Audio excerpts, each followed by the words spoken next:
چشمهایش. نوشته بزرگ علوی.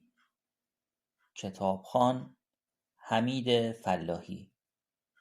خوانش چهارم. تصویری را که نقاش از او ساخته با عکسی که از سالهای زندگی او در دست است مقایسه می کنم.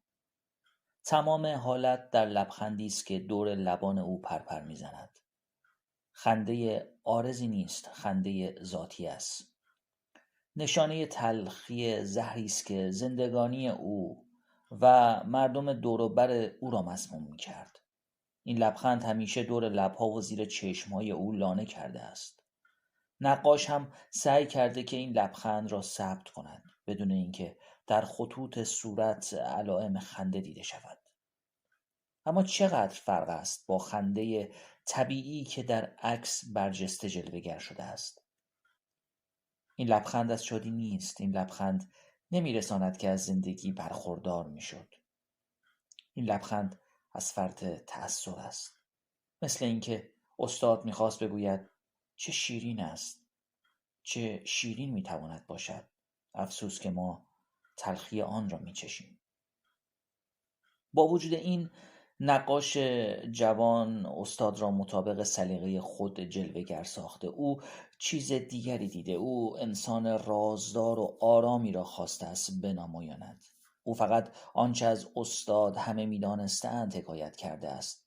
اما چقدر تفاوت است بین این استاد و استادی که زن ناشناس به من معرفی کرده. شاگرد استاد در تصویری که الان در برابر من است چیزی اضافه بر آنچه من درباره او گفتم ندارد حکایت کند. مرد بلند همتی بود. خون دل میخورد. آرام بود و تودار. با کسی دوست نمیشد. از همه کناره گیری میکرد. از رجاله ها، از پشت هم انداز ها، از آنهایی که نان را به نرخ روز میخوردند، از آنهایی که جز شکم و تن خودشان هدف دیگری در زندگی نداشتند بیزار بود. نمیتوانست قیافه آنها را تأمل کند. ناگهان از محفل آنها برمیخاست و بدون اینکه حتی عذر بیاورد میرفت. در عین حال با همه دوست و آشنا بود. وقتی صفا و پاکدلی احساس میکرد از صمیم قلب شیفته میشد. در مهنت آنها شریک بود. خودش را میتوانست تا حد آنها پایین آورد و یار مهربان آنها باشد. با آنها کمک میکرد و غم آنها را میخورد. هر کس را که به خانه‌اش میآمد میپذیرفت. ساعتها وقت گرانبهای خود را با مردم عادی صرف میکرد، به طوری که همه خود را از دوستان صمیمی او میدانستند. به موقع مغرور و متکبر بود. اگر 1000 بار کسی از او دیدن میکرد، تا از کسی خوشش نمیآمد، تا برای کسی احترام قائل نبود، به دیدنش نمیرفت. بدون اینکه فخر و مباهات کند اراده خیش را بر همه تحمیل میکرد. زیر بار زور نمیرفت. تا از ته دل چیزی را نمییافت دل نمیباخت و دل نمیکند. خوش لباس بود و پابند به نظم و ترتیب. کارگاه او جمع پریشان بود. اینطور او را همه میشناختند و همینطور هم نقاش او را ساخته. اما زن ناشناس از میزان مقاومت او، از خودداری او داستانها دارد. این جنبه زندگی او را این زن باید حکایت کند. من این زن را با صفت ناشناس خواهم خواند، چون خودش مدعی است که هیچ کس او را تا به حال نشناخته. بگذاریم این خودخواهی را داشته باشد.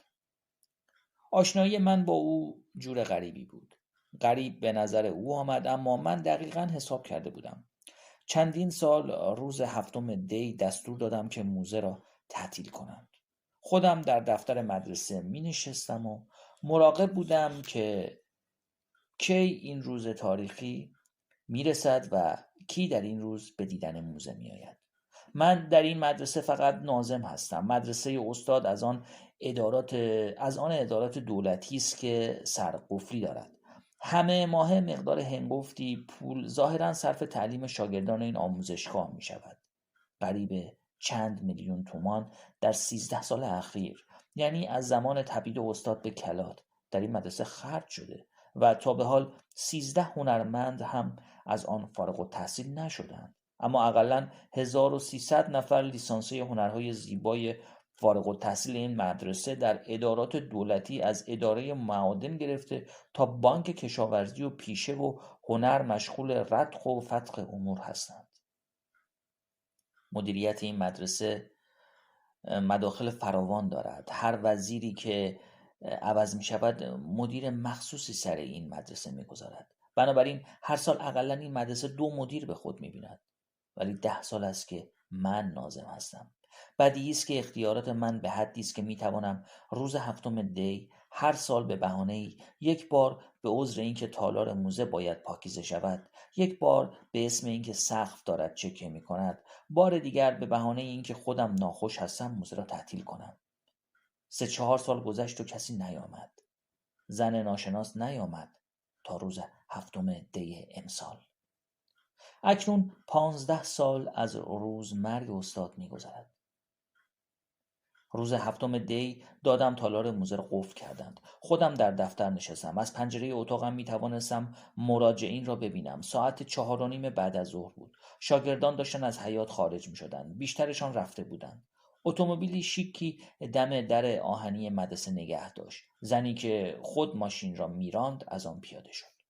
زنی با قد متوسط، موقر و خوش‌اندام وارد حیاط شد و به طرف سرسرا رفت.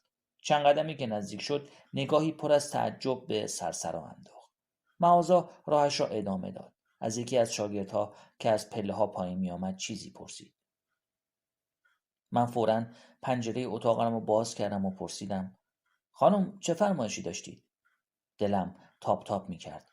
به زور خودم را نگه داشتم. حس می‌کردم واقعه‌ای که سالها چشم به راهش بودم دارد اتفاق می‌افتد.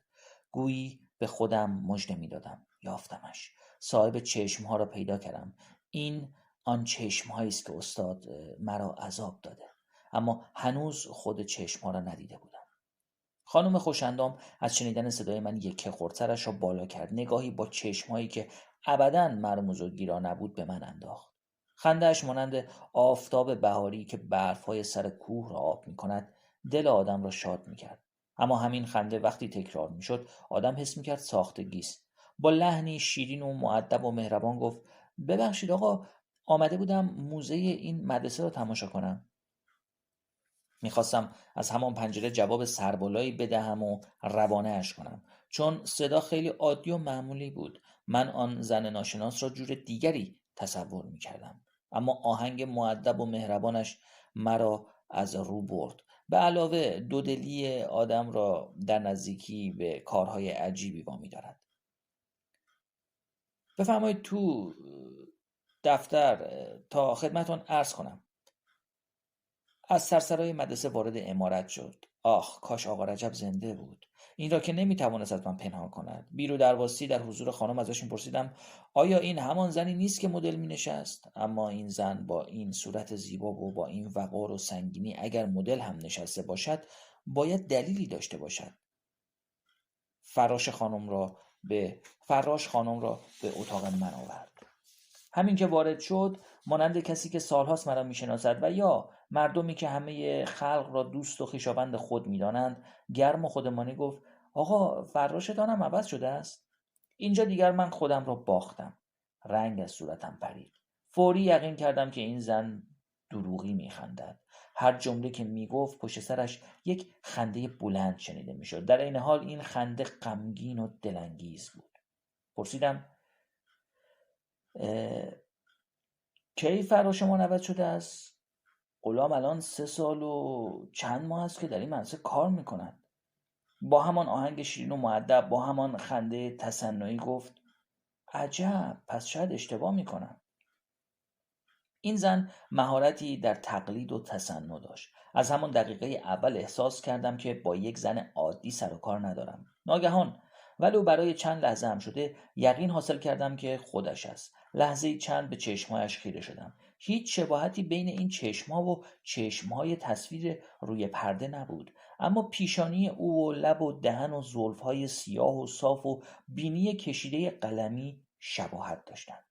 منتها معلوم بود که گذشت روزگار این لب و دهان را هم پیر کرده است. دندانهای سفید یک دست داشت و همین دندانها و لبهای باریک خنده او را دلفریب میکرد. این زن به خوبی میدانست که با خنده‌اش چه تأثیری در دیگران دارد.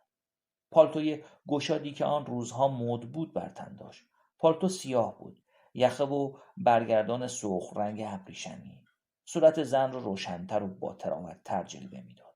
آستر سرخ پالتو برق میزد و نرمی و صافی آن از دور هم ادراک میشد. تکمه‌های پالتو باز بود. کیف مشکی را به بازویش آویخته بود، دستش را به کمربند قرمز رنگ براقی که روی پیراهن سیاهش بسته بود قلاب کرده بود. پاهایش کشیده، متناسب، ورزیده و پسندیده مینمود. یقینم شد که با این زن باید استادانه بازی کنم و الی این زن می رود و من بیچاره باز هم باید خون دل بخورم. آنچه استاد کشیده هیچ، من هم باید بسوزم و چشم به راه باشم. گفتم تشریف آورده بودید که موزه مدرسه را تماشا کنید؟ بله، خیلی میل داشتم آن را ببینم. بدبختانه امروز موزه تعطیل است. از برف و باران چند روز اخیر سقف اتاق چکه می کند و برای اینکه به تابلوها صدمه‌ای نرسد 1 هفته موزه را تعطیل کردم تا پس از تعمیر شیروانی مجددا برای تماشای عموم باز شود. پس موزه تحت نظر شماست و اگر بخواهید می توانید به من اجازه بفرمایید که آن را تماشا کنم. البته ممکن است، اما خب خانم میدونید که کار اداری است و اشکال دارد. با چنان ملایمت و شیرینی به من جواب داد که من خواهی نخواهی مجبور بودم رام شوم و هرچه بیشتر پافشاری میکردم اون نرمتر میشد. من اگر یقین داشتم که این بانوی زیبا و آراسته همان زن ناشناس صاحب چشم هاست حتما تسلیم نمی شدم و او را وادار می کردم که از من بیشتر خواهش و تقاضا کند تا او را مطیع کنم و به زانو درآورم. یقین داشتم که زن استاد را میشناخته است. در این حال دو دل بودم. میبایستید شخصیت و اراده خود را به او نشان دهم. اما عیب کار این بود که تزلزل خاطره راه مرا سد میکرد و من مجبور بودم دست به عصا راه بروم. چند بار آرزو کردم که آقا رجب زنده باشد و اقلا 1 بار به 1 سوال من جواب صریح بدهد.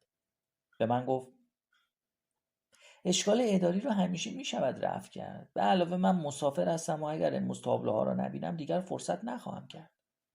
این تهدید نبود.